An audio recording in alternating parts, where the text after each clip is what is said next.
Michelle, Resistance Chicks coming at you March 7th, 2017. We have some CIA WikiLeaks Vault 7 coming at you.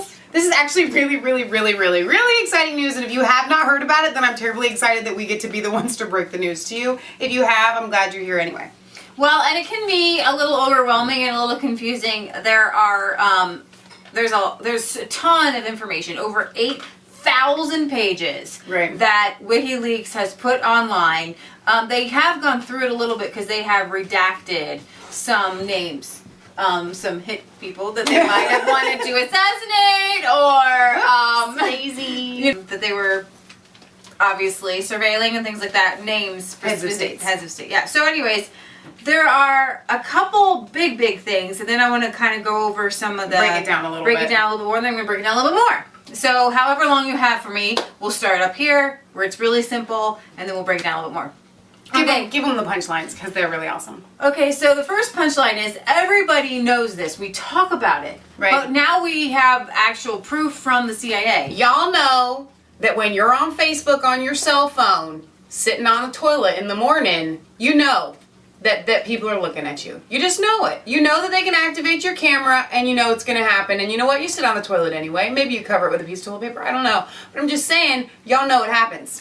Okay, so Guess when what? Snowden came out with his leak, the Obama administration was kind of forced to, by the tech industry, to go to the CIA. And the CIA promised that,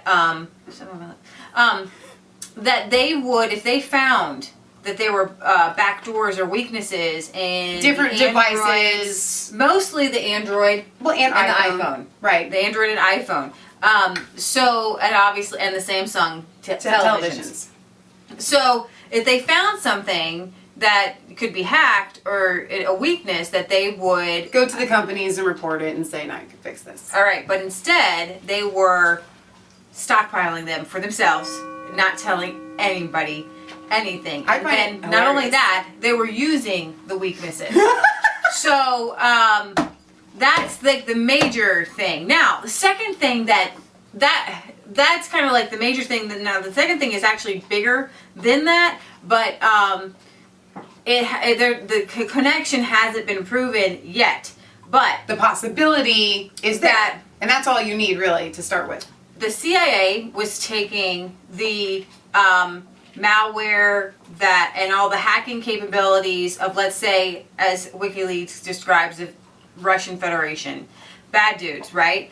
And then there would be a thumbprint or a signature within those things that they have hacked. Then they could turn around and use that thumbprint and signature.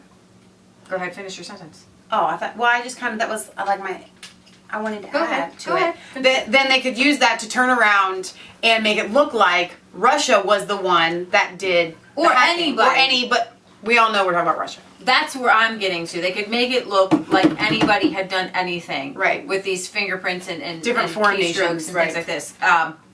And so now everybody is kind of waking up to the fact we have known all the time is it's not been Russia. It's not been Russia. I can put two and two together.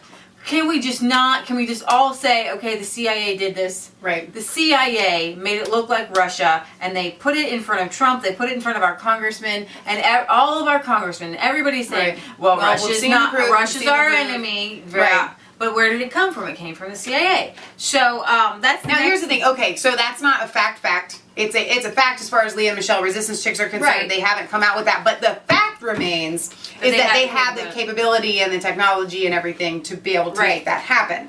Then the third thing is that they basically became the NSA, but under their own guise, they didn't have to go through the legal channels of the NSA, and they could do way more. And it wasn't actually, it's not under the oversight of Congress, which is CIA is supposed to be over. The Congress didn't have this to be oversighting. They didn't know. They were doing this without the federal, well, probably Obama's approval, but Congress didn't really know. So what those other attacks were called, they were called false flag cyber attacks. So you could say, oh, look, it was Russia. All right, so now I'm going to break it apart a little bit more.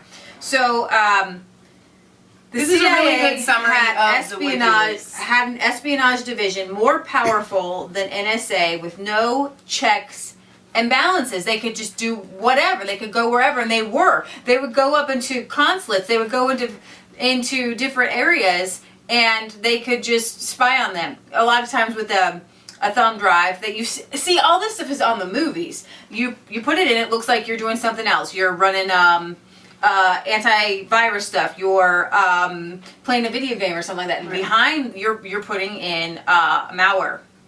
The CIA's secret hacking division produced a huge amount of weaponized malware to infest the iPhones and the Android phones and lost control of it. That's huge. The key. The key here is they have lost control of it because the problem is you build a missile or a nuclear weapon. You lost that missile. But within seconds, this can be in the hands of the enemy. And it is right now. Like, essentially, it's in the hands of every teenage hacker, you know what I mean? They can essentially, they have lost control of this. It could be anybody. Right. CIA negligence sees it's losing control of cyber weapon arsenal, serious proliferation concerns. So that's basically seeing, this is the arsenal, and it's can be repeated over and over and over again, just copied. The Obama CIA built the most powerful cyber attack arsenal, costing taxpayers over $100 billion, and lost it all to the enemy for free. Woo! The CIA illicitly hoarded zero-day attacks, putting at risk industry and government. And this term zero-day, it's kind of what they're calling it, year zero or something like that. The zero-day attacks, so WikiLeaks has a way to explain a lot of these things. I mean, bring it up. So this is the page for the Vault 7 CIA hacking tools, and they have a pretty good press release. You should read it. So when they're talking about 0 days, in the wake of Edward Snowden's leaks about the NSA, the U.S. technology industry secured a commitment from the Obama administration that the executive would disclose on an ongoing basis, rather than hoard, serious vulnerabilities, exploits, bugs, or 0 days to Apple, Google, Microsoft, and other US. This is what we were mentioning earlier. These 0 days are these serious vulnerabilities. Right. Okay. So, let's see. The Obama administration used their advanced cyber attack arsenal against private citizens.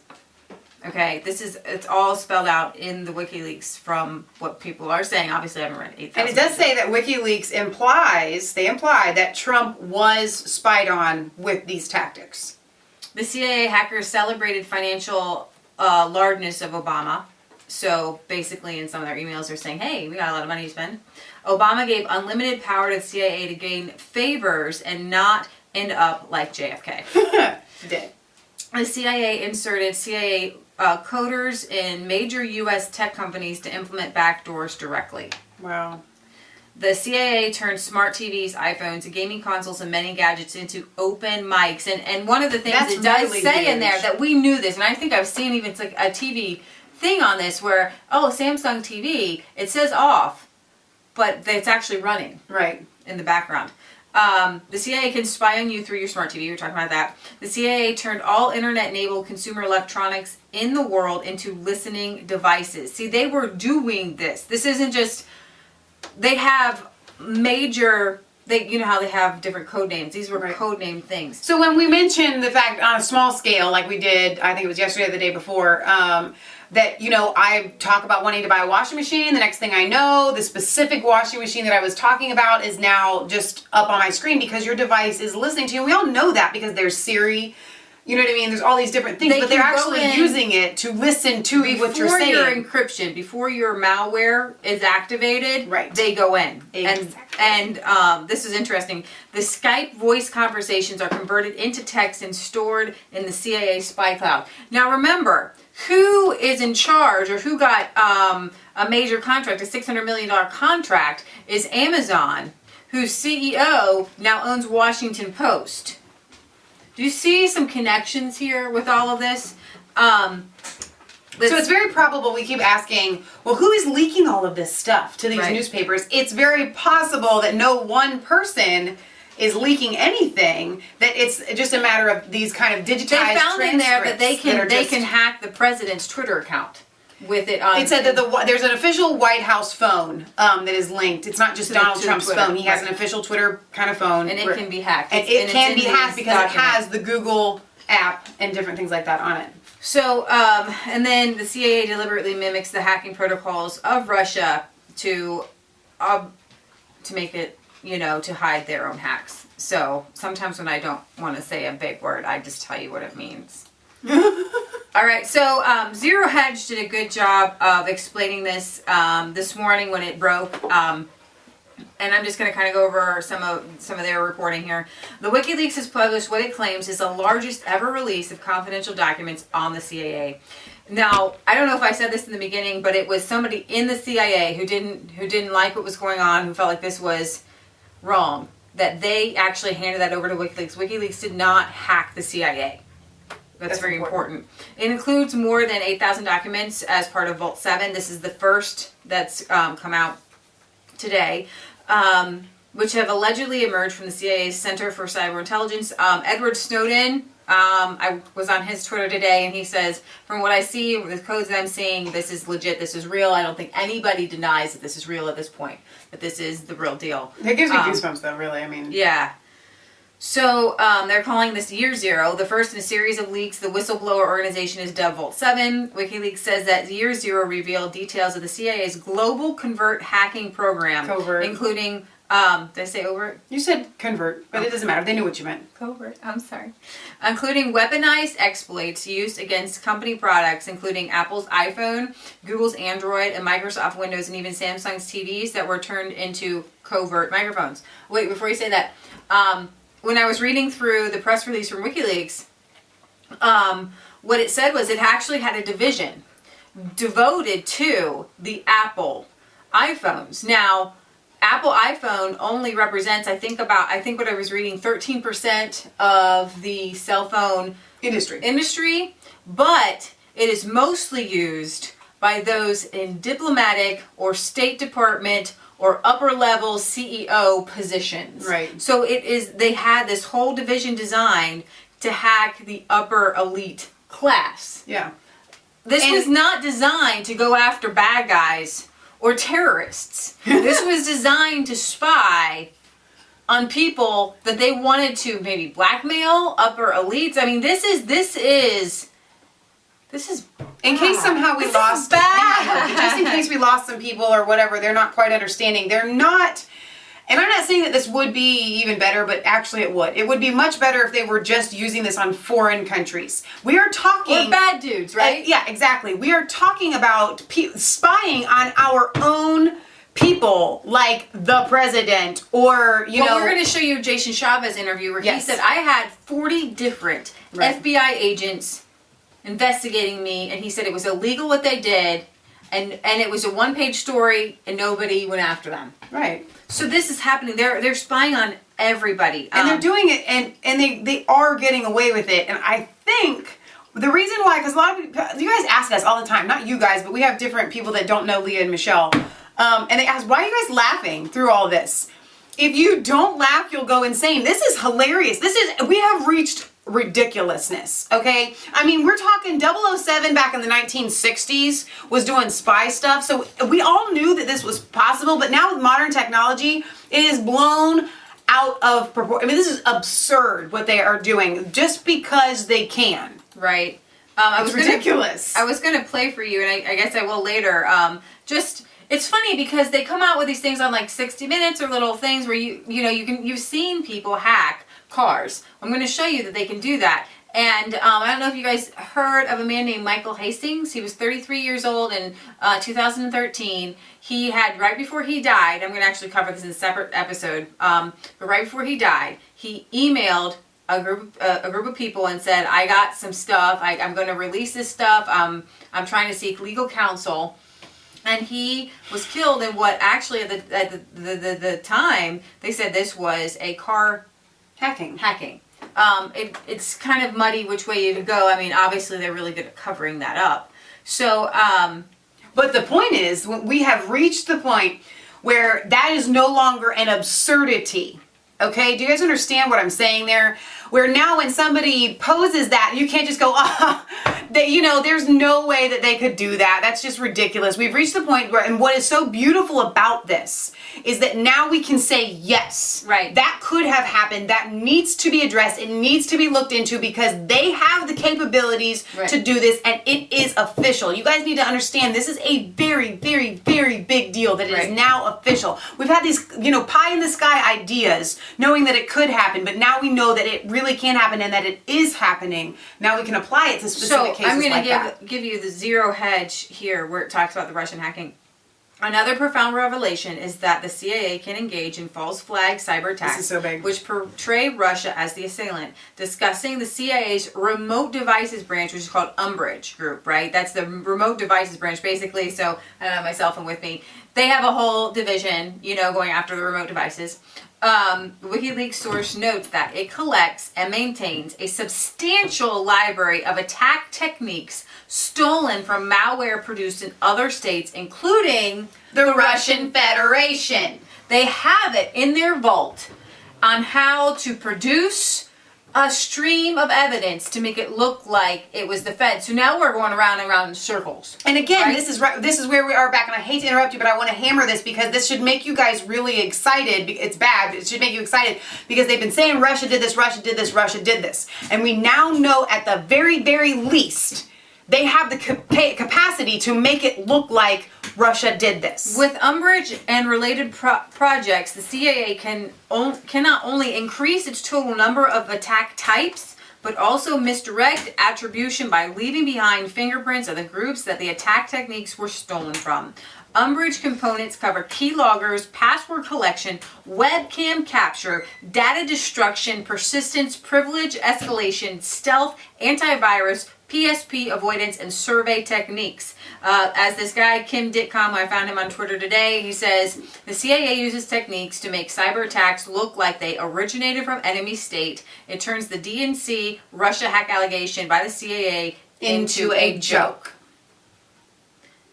I think that's a mic drop. I think that is the thing. The Russian hack is a joke. It's a joke. We've all known that it was a joke, but now it's official that it's a joke. Right.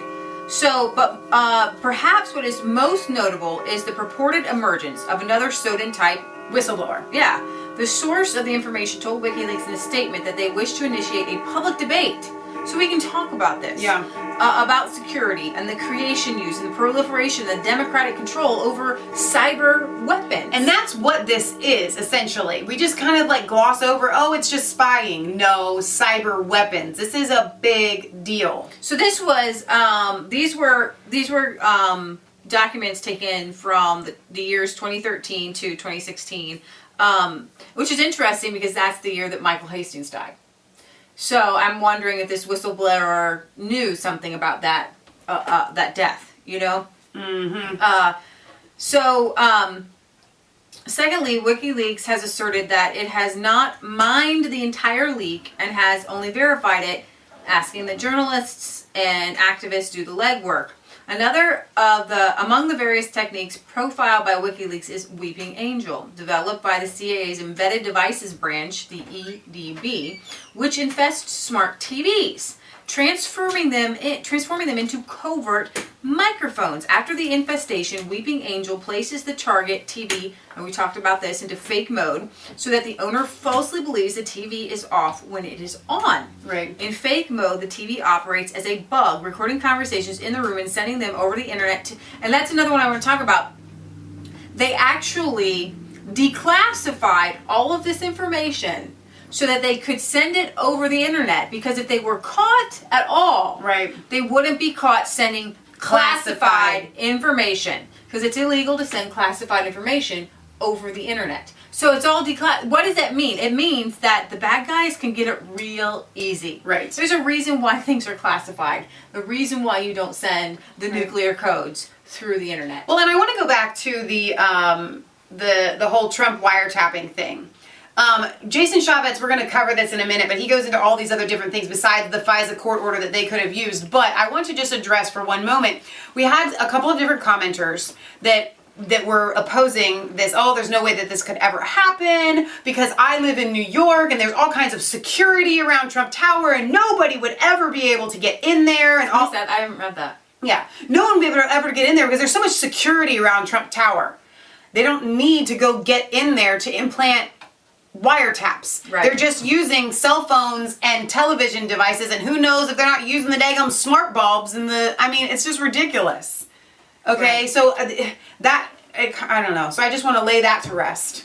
So Year Zero introduces the scope and direction of the CIA's global covert hacking program, its malware arsenal, and dozens of zero-day weaponized exploits against a wide range of U.S. and European company products, including pretty much everything: iPhone, Google, right. Android, And Windows, Samsung TVs. And really, and this is where Michelle's conspiracy theory comes into play a little bit. I kind of wonder, why is this taking off? Why is it that they really do push us all to have our own individual device and stuff like that? You know what I mean? Like, there is a reason why society is shifting this way, why they're pushing it, why they're propagandizing Right. it, because they want everybody to have their own personal tracking device and listening device. So WikiLeaks is claiming that the CIA has pretty much lost control of this giant weapon, which includes several 100 million lines of code, and gives its possessor the entire hacking capability of the CIA. That's a little oops. The archive appears to have been circulated among former U.S. government hackers and contractors in an unauthorized manner, one of whom has provided WikiLeaks with portions of the archive. By the end of 2016, the CIA's hacking division, which formally falls under the agency's Center of Cyber Intelligence, the CCI, that's what I was talking about. They don't need the NSA. No, they don't need they don't need the NSA because they have the CCI, which had over 5,000 registered users and had produced more than 1,000 hacking systems, Trojan viruses, other weaponized malware. Such is the scale of the CIA's undertaking that by 2016, its hackers had utilized more code than that is used to run Facebook. The CIA had created, in effect, its own, NSA, with even less accountability. That's the thing here. No accountability, no checks and balances, doing whatever you want. Who knows what they've done with it? The CIA has gone rogue. Exactly. They are the government right now. Have you ever seen, what was the show you used to watch? Person of interest. Person of interest, right. With even less accountability and without publicly answering the question as to whether such a massive budgetary spend on duplicating the capacities of a rival agency could be justified. Once a single cyber weapon is loose, it can spread around the world in seconds. To be used by rival states and cyber Right. mafia and teenagers and whatever. Right. So, this kind of goes on. I think it kind of is covering the same things over and over again. What we know so far is that these are weapons. You missed the paragraph about mandatory powers. Where? The question, go up. Did CIA exceed its mandatory powers? Right there, Snowden. Okay, in a statement to WikiLeaks, the source details policy questions that they say urgently need to be debated in public, including whether the CIA's hacking capabilities exceeded its mandated powers and the problem of public oversight of the agency. The source wishes to initiate a public debate about the security, creation, use, and proliferation and democratic control of cyber weapons. So, and then we're going to go to next to the CIA may have had a role in the Michael Hastings death. As of October 2014, the CIA was also looking at infecting the vehicle control systems used by modern cars and trucks. The purpose of such control is not specified, but it would permit the CIA to engage in nearly undetectable assassinations. Oh my gosh. So the CIA also runs a very substantial effort to infect and control Microsoft Windows users with its malware. This includes multiple local and remote weaponized zero days, air gap jumping viruses such as Hammer Drill, which infects software distributed on CD and DVDs, infectors for removal media such as USBs, systems to hide data and images, or to convert disk areas, Brutal Kangaroo, and to keep its malware infestations going. What is funny, if anything is funny, the names for some of these. Brutal Kangaroo. One was dance floor, one was bartender, one was jukebox. I mean, I'm stuck on the brutal kangaroo because, I mean, you've been in a fight with a kangaroo, man, you're going to die. hammer drill. We have a hammer drill. That thing's intense. That thing's intense, dude. So I think we should wrap up this one. Right. Because we have so much more to bring you guys on this. All right, this is Leah Michelle signing off for Resistance Chicks, where it's not a conspiracy theory if they just lay it out there and guess what? It's really happening. Right. They're cyber stalking you on your smart television. If we happen to go over some of this stuff a couple times in the videos, it's because it's important and other people might not have gotten it. Yeah. Okay, so don't forget to like, comment, and subscribe to Masturbate 3 and Resistance Chicks. Ring the bell for notifications if you want to see more videos like this. Share these ones. This has to get spread on your social media pages. And don't forget to find us on Facebook where we can interact with you guys there on a daily basis. Come back because we've got more of these Snowden-type Vault 7 CIA covert. bigger. Yeah, gets bigger.